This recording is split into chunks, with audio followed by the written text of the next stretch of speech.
enough. Light, light.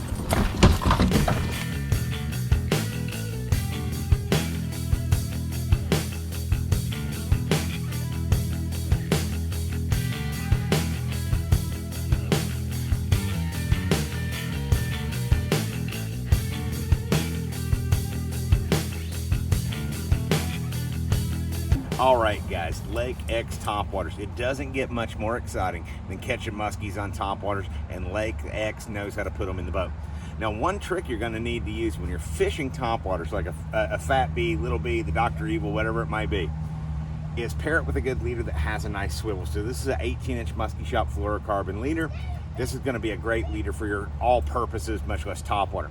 Now, one trick you want to implement when you're fishing topwaters like Lake X is keep your rod pointed at the bait throughout the course of the cast. When you make a long cast, keep your rod angle high. Don't have a low angle of your rod. It's gonna dig the bait in. Sort of trace that bait as you're bringing it in, follow it into a nice figure eight, and it's gonna put more and bigger muskies in your net.